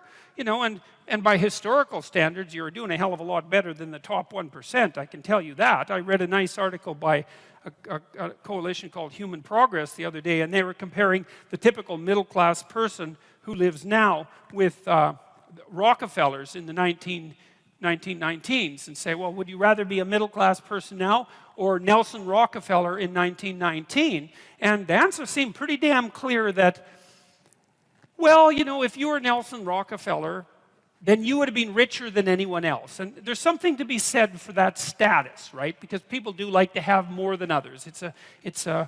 I don't know if it's a good thing or not, but it is one of the things that we like. And so you'd have that. You'd be richer than everyone else. But there'd be all sorts of things that you have that now that Nelson Rockefeller wouldn't have had a hope of purchasing. like the antibiotics that he would have needed to stop his son from dying, for example, you know, just as a start. And so I think this complaint about inequality, look, no one likes inequality exactly. You walk down the street, this is why I always get a kick out of people who protest, I'm against poverty. It's like, really? You're against poverty, and you think that's a unique enough attribute so that it was worth your time to make a sign that said that you were against poverty and show other people. It's like, I've never met anyone that was for poverty. You know, you walk down the street with someone who's pretty well off, you know, and they've got 1920s spats on and a bowler, and they're feeling pretty damn rich, and a Stockster certificate sticking out of their back pocket, and, you know, there's a homeless person there, and they give them a good kick, and they say, the more poverty, the better. It's like, no.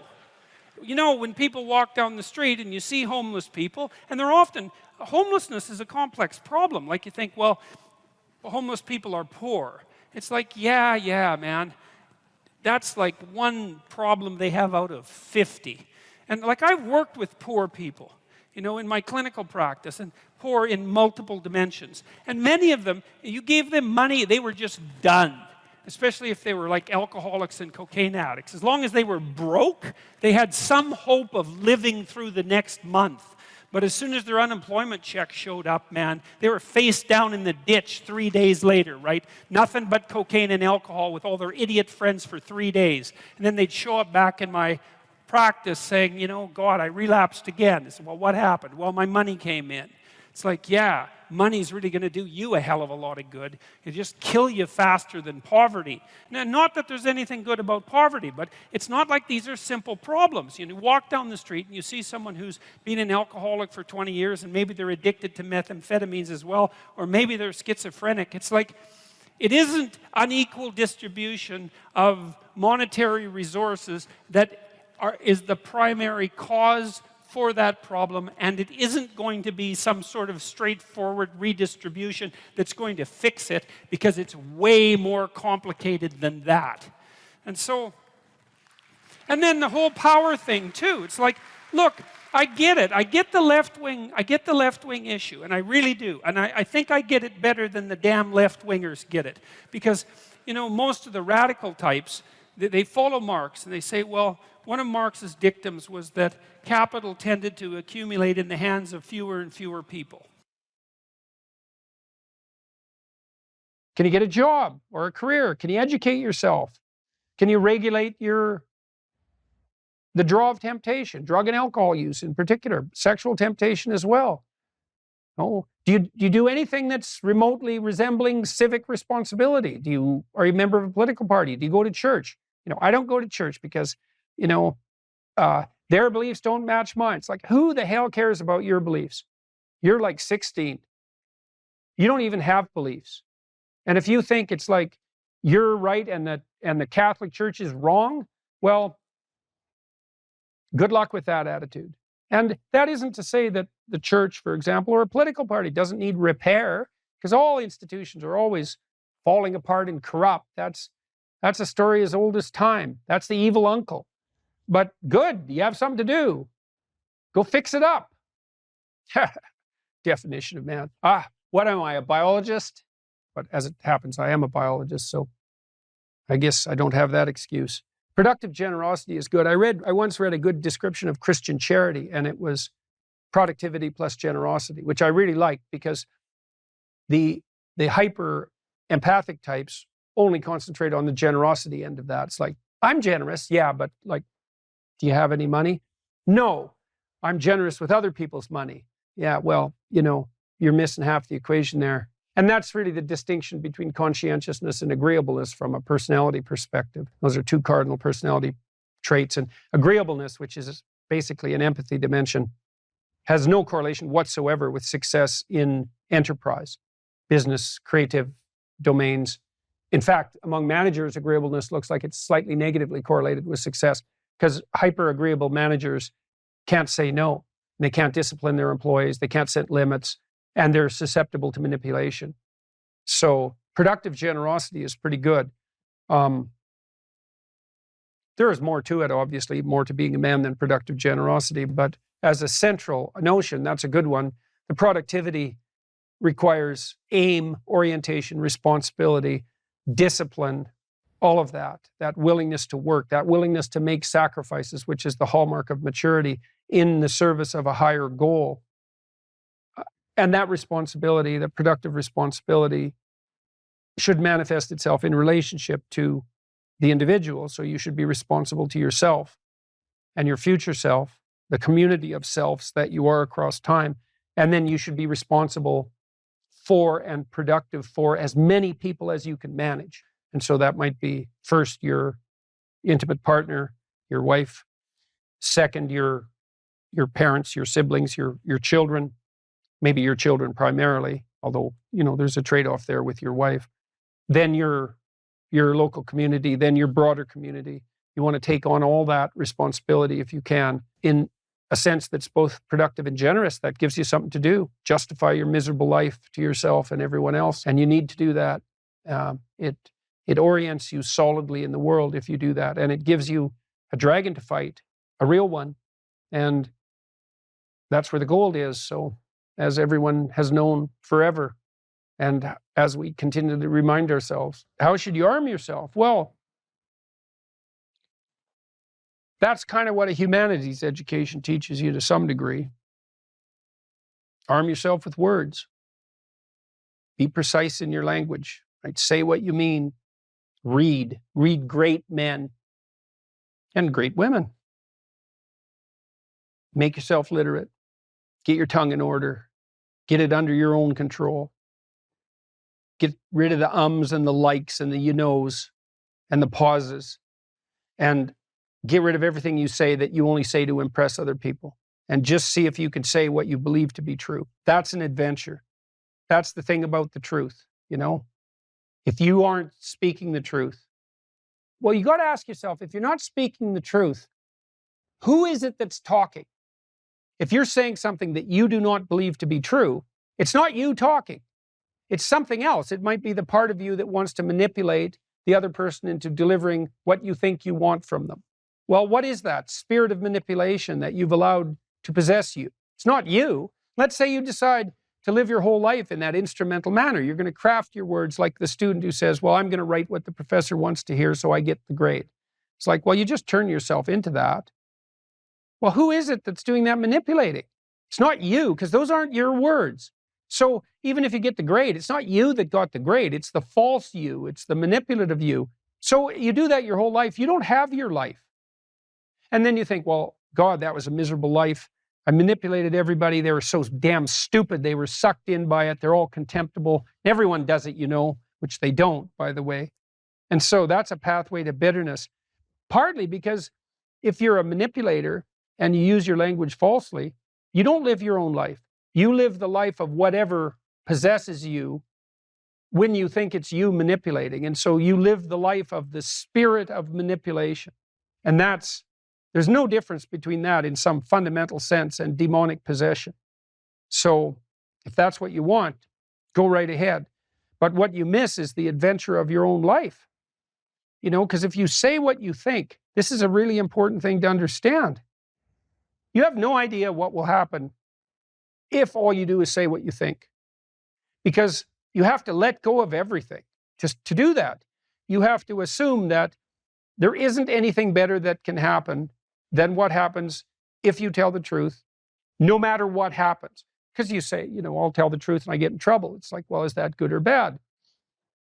Well, it's not so good when it's happening.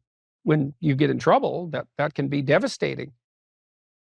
But in the medium term or the long term, in my situation, I've gotten in trouble plenty of times for things I've said. And many times I thought, that was fatal. That was the end. I said something or it was misinterpreted. But often I said something that I was going to get taken out. I was going to get canceled. And that was the end of my reputation. And every single time, and I hope partly because I didn't say things that I didn't think were true, every single time it switched around. And so eventually the cancellation attempt not only failed, but massively backfired. But man, living in that gap between when the pressure was on, let's say, and it turned around, that wasn't pleasant. But it's certainly adventurous because you don't know what's going to happen. And maybe that is the adventure of your life, right? Imagine that the world was constituted so that the true adventure of your life emerged as a consequence of truth in speech and action. Because that would be reflective of the real you, so it would be you living. And then imagine that the adventure that would occur if you dwelled in the truth would be so overwhelming that it would justify all the suffering. And I think that's true. The great people I know are brutally truthful to themselves and other people. And they have insanely adventurous lives. And they also get more and more and more competent. I've talked to my daughter a lot about this. My daughter runs my companies. My daughter didn't know much about business when she started, and she was pretty sick too, and she didn't know a lot. And so it was easy for people who thought they knew a lot about business to pull the wool over her eyes. And but Michaela has the ability to ask stupid questions, and we've talked about that a lot. It's like, you only have to ask a stupid question once if you're alert. You ask a stupid question, and if you're in a crowd and you ask a stupid question, 80% of the people in the crowd have the same question. They're just too cowardly to ask. But you ask and then someone actually tells you, you never have to ask that question again. You're no longer stupid. If you pursue the things in your life that are meaningful, once you've oriented yourself, and that means accepting the challenges that come along with that, because one of the things that you'll find, you even find this in music, if you know a piece of music completely, then you tend not to want to listen to it anymore. There still has to be some challenge in it. You still have to track it, and sometimes music is so complex you just can't. It just sounds like noise. Modern music is often like that because it's so, well, it tends towards the chaotic, and so I find it difficult to listen to because I can't get a handle on it. But then, so it's too challenging. And then there's other music, pop music is often like this. It's catchy the first 2 times you hear it, and then you never want to hear it again. It's too much, there's too much predictability and not enough chaos. And hopefully you find a piece of music that's somewhere in the middle. You can listen to it 50 or 100 times, and each time you listen to it, there's still some new nuance in it that you didn't expect before. And so, well, you kind of want to set up your life like that, so that, and I think you see that the phenomena of meaning manifests itself at the area, at the locale of optimal challenge. So one of the things, for example, I might say, well, let's say you want to set some goals for yourself. We say, well, they're remarkable goals, but they're too unattainable. You're just going to find it frustrating to pursue them. It's going to be too punishing. And then we might say, well, here's a goal, and you think, well, I could do that, standing on my head. There's no challenge in it. Well, both of those two extremes are going to leave you in a state that isn't characterized by the optimization of engagement and meaning. One is too difficult, it's too punishing, it's the judge and nothing else, and the other is the ultimate and merciful mothers. It's like you win no matter how you play. So then you calibrate it. You say, well, I'm up for a challenge at this level. I wouldn't recommend that, because that's just a bit like people do that. You might want to investigate your character in detail and decide, what's going on at this level of analysis. That's pretty harsh, but you can certainly continually retool yourself at more micro levels, and I think what you do is you pick the level of retooling that optimizes your willingness to be engaged in it. And then what's so interesting about that is that, I think, is that you get the benefits of perfection, so to speak, while still being imperfect. Your actual imperfection has nothing to do with it.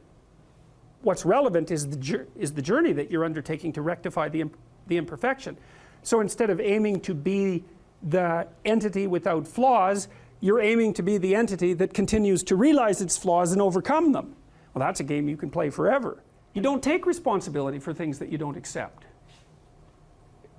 You only take responsibility for things that you do accept. You say, well, the world is fundamentally flawed because its fundamental nature is vulnerability, intolerable vulnerability. I'm not going to take any responsibility for that. That's really Cain's attitude in the story of Cain and Abel. He externalizes responsibility for the catastrophe of his life, and therefore he doesn't make the right sacrifices. And so the paradoxical injunction here is accept responsibility for the catastrophe of your life. And that way you transcend it simultaneously. And there's an unbelievably hopeful message in there, and the message is, you're actually strong enough to do that, you just don't know it. And you won't find out till you do it. You can't find out till you do it. But if you did it, you'd find out that it was true. It's a massive risk. It's the ultimate in risks, right? You have to be willing to lose your life in order to find it. It's like, exactly right. So that picture, when I started to understand that picture, well, every time I look at it, it just blows me away. I can't, it's unbelievably, it's an unbelievably sophisticated set of ideas. But I don't think it's much different, really, than this idea. I mean, Buddha finds his enlightenment under a tree. It's not fluke that that's the case. That's his natural environment. And he's sitting in the lotus here. The lotus opens up. It's this thing that springs up from the depths. And he sits there illuminated the same way. He's got a halo that's the sun that stands for higher consciousness. And he's transcended by accepting the fact that life is suffering. He's transcended the limitations that are part of mortality. You see that symbol there? That swastika, you see it there? It's reversed. The Nazis reversed it. Well, think about that. I mean, they weren't stupid. Their symbolism, their symbols had meaning. Is what the swastika represented was what this represents reversed. Well, that's a very bad idea. This is the thing that this idea is what enables people to transcend their suffering. And Buddha said, well, don't be too attached to things. And what does that mean? It doesn't mean deny the world. It might mean deny the world if you're too in love with the material, like with material well-being, let's say, then your pathway to transcendence and meaning might be to abandon that because it's constraining you. It's making you less than you could be. But the fundamental lesson, the more fundamental lesson that's underneath that is don't let what you are stop you from being what you could be. Right. And so then the question is, well, what do you identify with? Do you identify with what you are? Then you're a tyrant. Do you identify with chaos? Because that's the opposite of order, say. Then you're nihilistic. Well, you don't identify with either of those. You know that they're both necessary. You know that you have to live with both of them. But you identify with the capacity to continually transcend what you are. And then you seek out error. That's what humility is. It's like, I'm error-ridden. It's like, so I want to put myself in a situation where I can discover one of my errors, hopefully not in a way that's going to knock me completely out of the game, right? I want to seek out a challenge. I want to find out where my limits are. I want to find out where there's not enough of me yet. And I want to do that in a way that's engaging because, you know, you can wear yourself out fighting dragons, obviously. You can exhaust yourself completely, and that's not helpful. You know, one of the things I learned, for example, when I was coaching lawyers, these were people who had very high-end careers, and so they had an infinite workload. No matter how much they worked, flat out, there was always way more work that they should do. It's a very difficult thing to learn to manage. And so they were exhausting themselves, and I said, well, you know, you have to work less per day. It's like, well, no, that's not happening. I can't do that. And so what I learned over time was, okay, so this is what you have to do. Every 3 months you have to block off 4 days and go have a vacation. And you have to plan that in advance so it's in your calendar so that your secretary doesn't book your time. And then you need that because you have to recuperate enough so that you can work as hard as you're going to work. And of course they were nervous about that. And I said, well, look, we can calibrate this. Let's keep track of your billable hours over the next year and see if they increase or decrease. Because I bet you if you take more time off, you'll actually have more billable hours. You'll actually have your cake and eat it too. You'll get to have a vacation and you'll be more productive. And that inevitably, that was what happened. And so that's a matter of calibrating the game properly, right? You want to play a game that you can play today, but also one that you can play next week and next month. We're not talking about, you know, your career this week. We're talking about you having a career that lasts 30 years, that doesn't kill you, that doesn't make you hate yourself or the job, that doesn't make you bitter, that doesn't wear you to a frazzle. So it has to be optimized. And so I think that you can, in fact, decide to take on the load that's optimally meaningful if you want, and then you get to have your cake and eat it too. You're on the pathway to continual incremental improvement, you only have to burn off a feather at a time instead of having the whole bloody thing burst into flames. But it's a constant source of renewal. And there's an idea that to be renewed, you have to drink the water of life, right? That's an old mythological idea. And what's the water? The water of life, chaos is water. Water is chaos. Water is what washes away too much order. And to stay continually, let's say, refreshed by the water of life is to take on exactly the right amount of chaos to make sure that your garden is properly nourished. And I think meaning is actually the marker of that. And as I said, you know that I wouldn't consider myself either naive or particularly optimistic person. I don't think I'm either of those.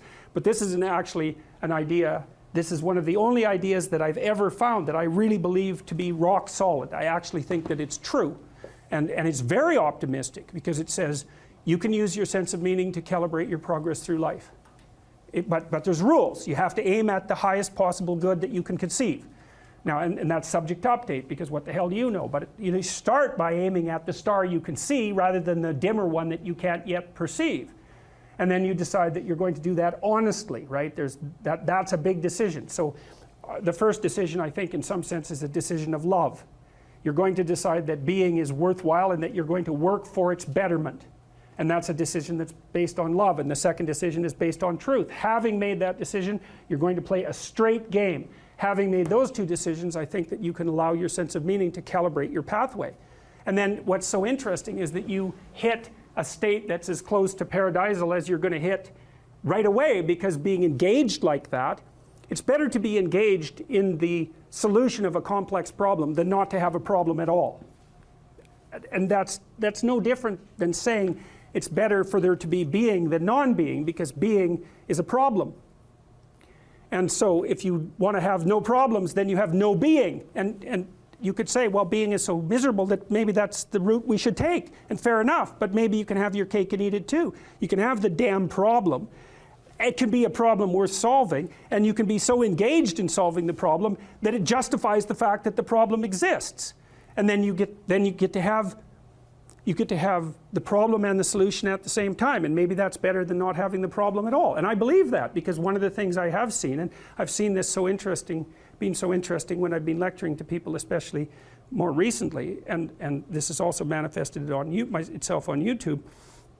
I'm talking to people a lot about responsibility, and it's young men in particular that seem to be responding to that. And I think that's partly because I think that young women, in some sense, have their responsibility map already laid out for them.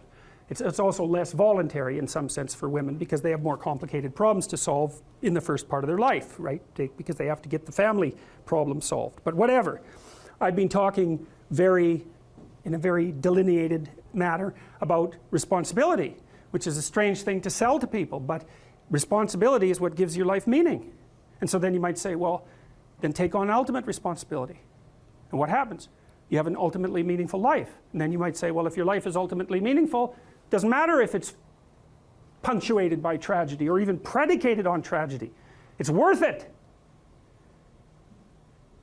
And I think that's true. And everything I've seen indicates to me that's true. Every time I get my clients to take on more responsibility, and it isn't an injunction. You're a bad person, you should take on responsibility. It has nothing to do with that. You can define the damn responsibility. It isn't something that someone else should impose on you. It's not a matter of doing what you should do in some abstract manner.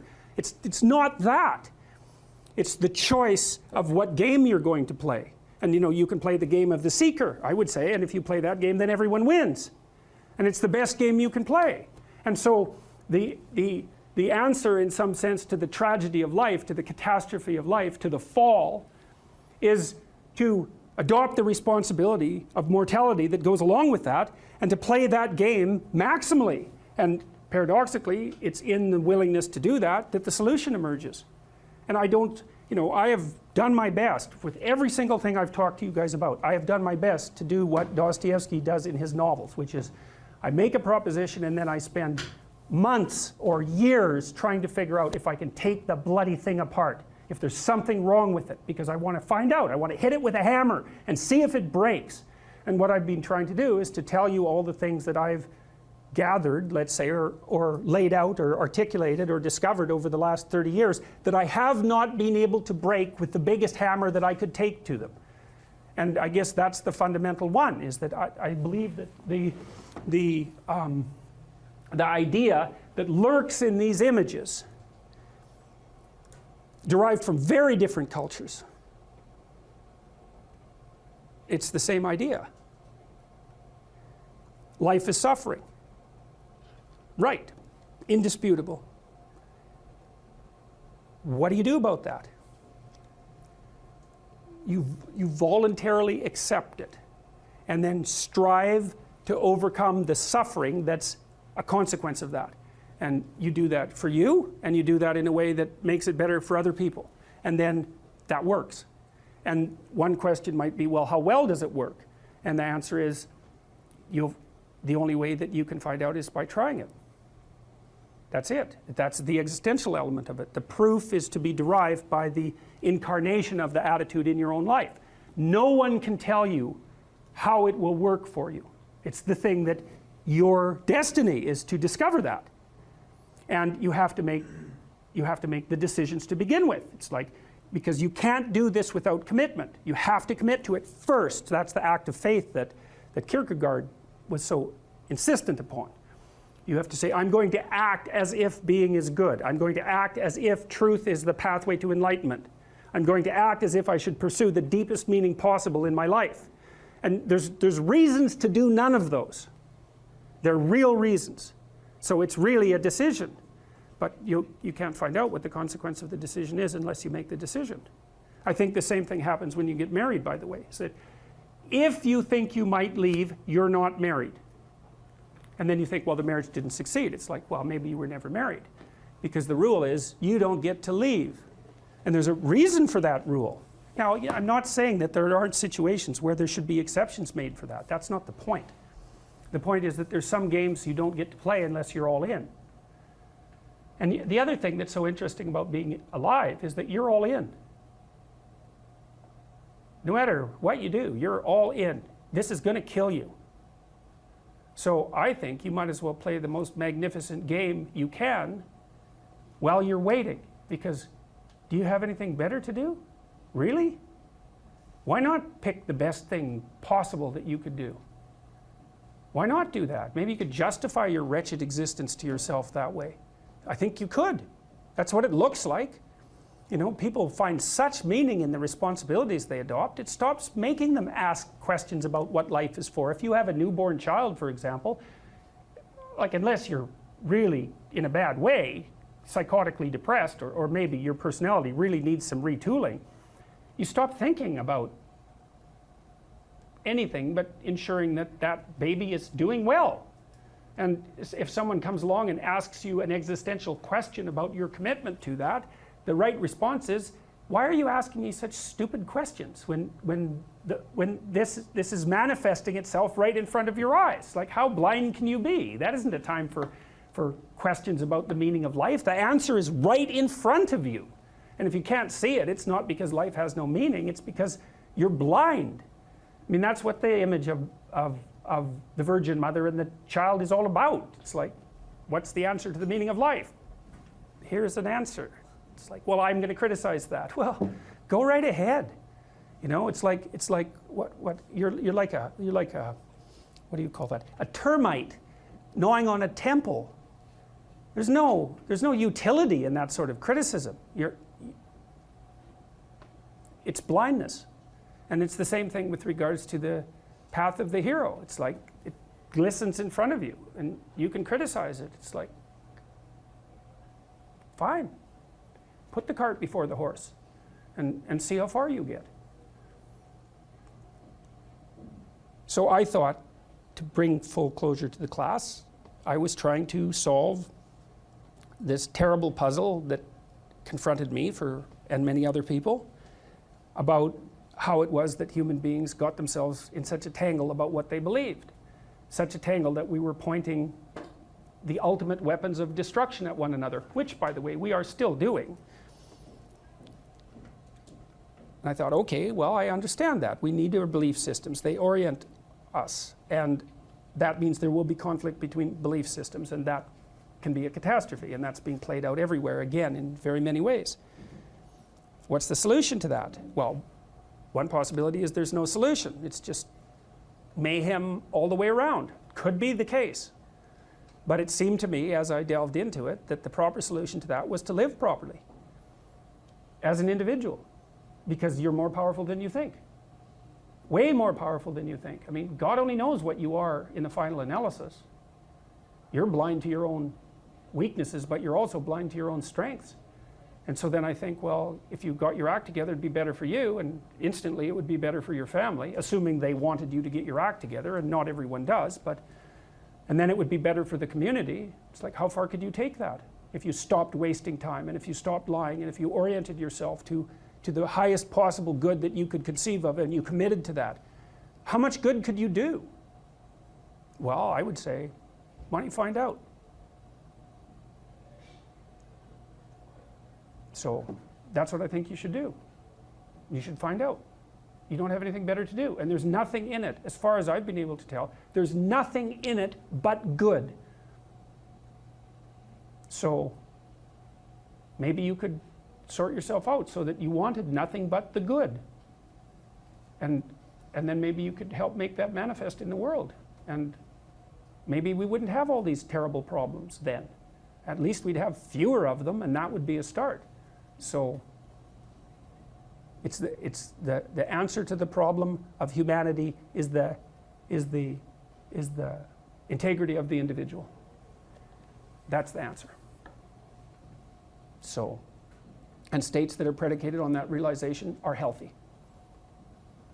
So, and states that aren't are doomed to stagnation and catastrophic collapse. And personalities that are predicated on self-tyranny and the tyranny of others are doomed to collapse. So, and then you think, well, what's the barrier? And the barrier is, are you willing to accept the responsibility?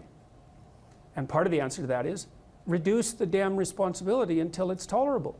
You don't have to fix everything at once. You could just start by fixing the things that you could fix. Or you could even do it more. You could do it with even less self-sacrifice. You could start by fixing only the things that you want to fix. God, you can get a massive way that way. So do it. See what happens. That's what you should have been taught in university right from the beginning. It's like, aim at the highest good. Tool yourself into something that can attain it. And go out there and manifest it in the world. And everything that comes your way will be a blessing. And so all you have to do is give up your resentment and your hatred. I know that's a hard thing to give up because you have plenty of reason for it. So then I learned about Piaget, and Piaget had some very interesting ideas, and I think I've told you already what Piaget was up to. He wasn't a developmental psychologist. He didn't even regard himself as a psychologist. He wanted to reconcile science and religion. That's what he was doing through his entire bloody life, because it drove him crazy when he was an adolescent. And he didn't think that he would be able to survive unless he could bring those two things together. So he's working on the same problem. And so one of the things that Piaget, who was very prone to observation, he was an ethologist of human beings. That's a good way of thinking about it. An ethologist is a scientist who studies animals by watching their behavior rather than studying them under laboratory conditions.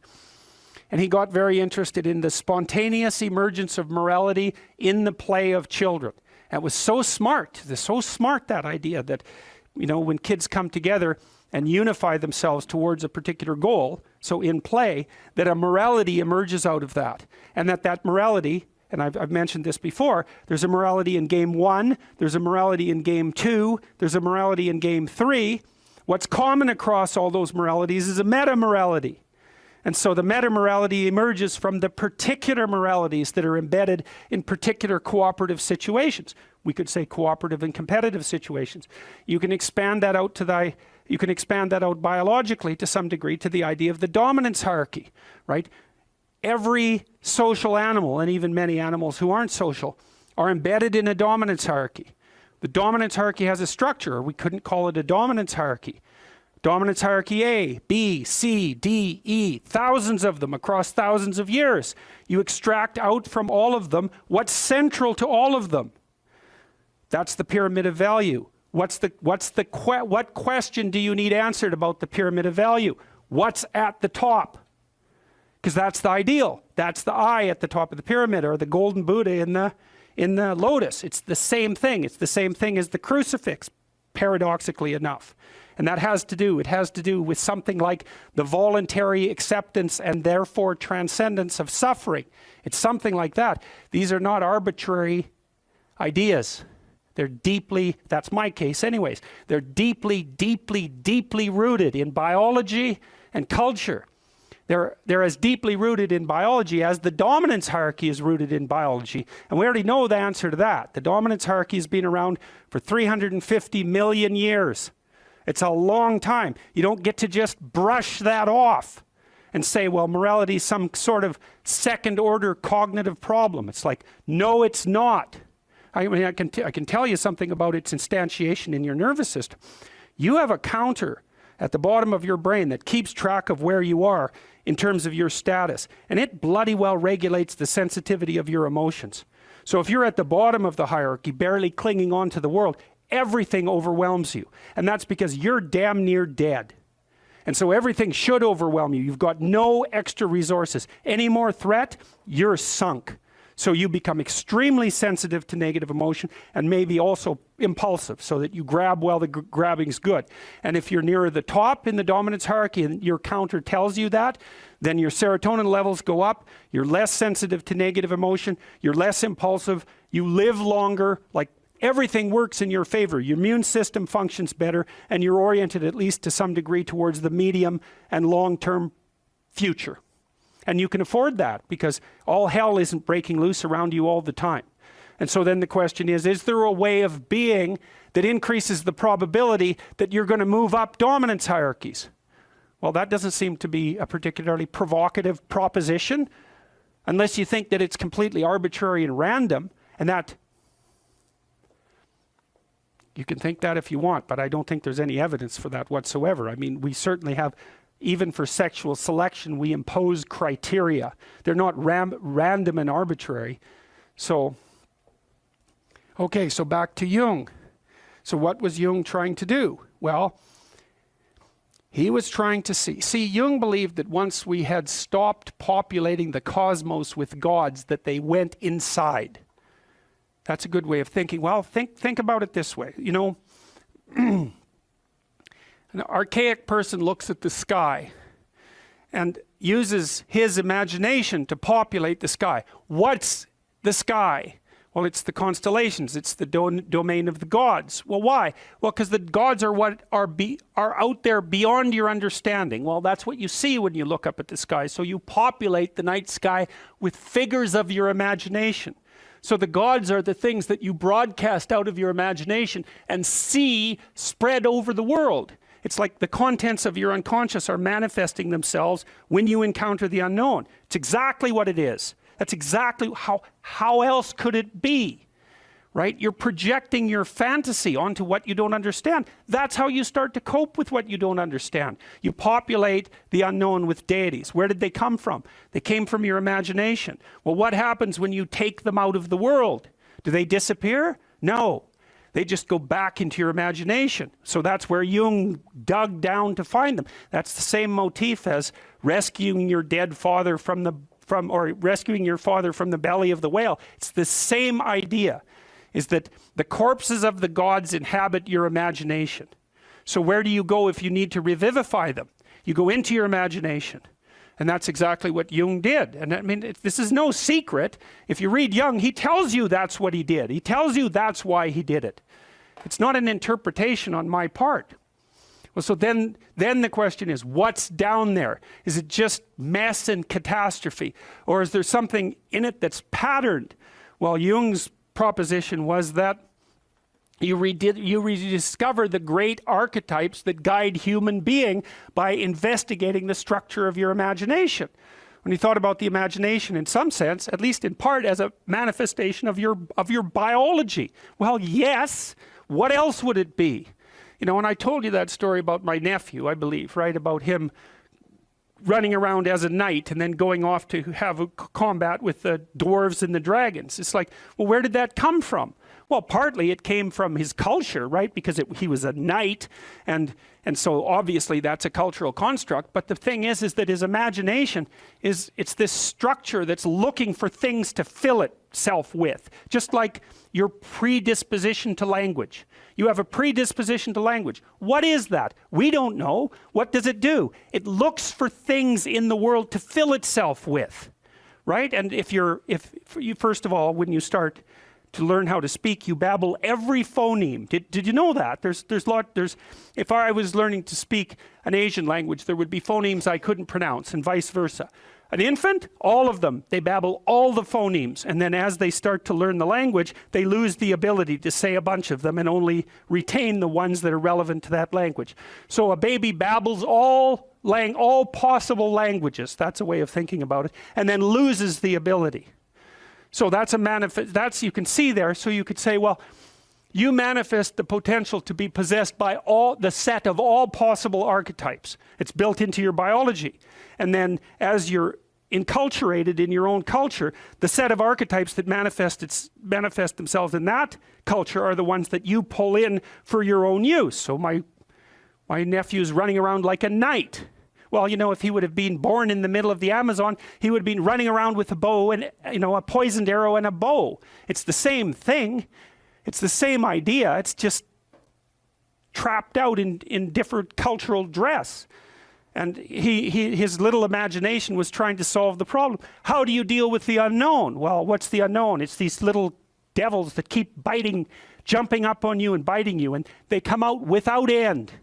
So just killing them, it's like cutting the head off the Hydra, right? 7 more grow. Well, what the hell good is it to solve one problem when there's just a bunch more problems that are going to come after you? And that's everyone's question. That's the ultimate question of nihilism, right? Why bother solving a problem if all that's going to happen is that 20 more problems are going to come your way? Why not just give up and die? Well, right, it's a good question. It's a good question, right? Is the suffering so intense that the whole game should just be brought to an end? That's another fundamental question of existence. And people who've become truly malevolent answer that question in the affirmative. They say, it's too much, we should destroy it. Now, I wouldn't say they're precisely doing it only for humanitarian reasons, but you have to understand and appreciate the logic. It's not irrational. That's the other thing. It's not irrational to work for the destruction of being. It's not irrational. In fact, it might be the most rational thing you could come up with. Depends on your initial set of presuppositions. So, Jung, down into the belly of the beast, so to speak, to see what lurks in the imagination. He sees the birthplace of archetypal ideas. Well, what are archetypal ideas? They're patterns you could think about them as representations of patterns of adaptive behavior. And so then you might ask, well, where did they come from? Well, that's part of what I've been trying to teach you about. They evolved, as far as I can tell, right? They evolved collectively, is that our society, and this is the dominance hierarchy idea. Dominance hierarchies set themselves up as a matter of course. They're the standard way that animals organize themselves in a territory. Well, okay, human beings are watching those dominance hierarchies since we became self-aware, thinking, what the hell are we up to? What the hell are we up to? And there's a question that lurks in there. What constitutes acceptable power? What constitutes acceptable sovereignty? Who should lead? Who should rule? What should be at the top? Well, we talked about that. The Mesopotamians figured that out. Speech and vision. That's Marduk. Speech, vision, and the willingness to confront the terrible unknown. That's what should rule. Well, what? Is that an arbitrary idea, or is that a great idea? How could it be any other way? Well, that's what human beings are like. And I don't think that you can read the Mesopotamian story and understand the reference, which isn't an easy thing to do, and fail to draw that conclusion. Marduk has eyes all the way around his head. He speaks magic words. He goes off to fight Tiamat, the dragon of chaos. Well, what's that? That's the reptilian predator that lurks in the unknown. Well, is any of that, is there anything about any of that that stands in opposition to what you would presume if you were just analyzing our situation from a purely biological perspective? We're prey animals, we're predators. We've been threatened by reptiles forever. Why wouldn't we use the predator that lurks in the dark forest or the water as a representative of the unknown? Why wouldn't we harness that circuitry? We already have it at hand, and even more to the point, how could we do anything else? It makes perfect sense. Well, so then you might say, well, what would you want to be king? You could say king of the world or king of your own soul. What do you want to subordinate yourself to? How about your heroic willingness to encounter the unknown and articulate it and share that with people? There's no nobler vision than that. And I don't see that it's merely arbitrary. And it's not merely arbitrary too, because if you do that, to the degree that you do that, assuming your society isn't entirely corrupt, you will be successful. It will actually aid you practically. You'll rise up above men. You'll be selected by women. You'll be admirable. You'll be valued. And you know that because if you look at the people that you admire and value, again, unless you've taken a detour into dark places and are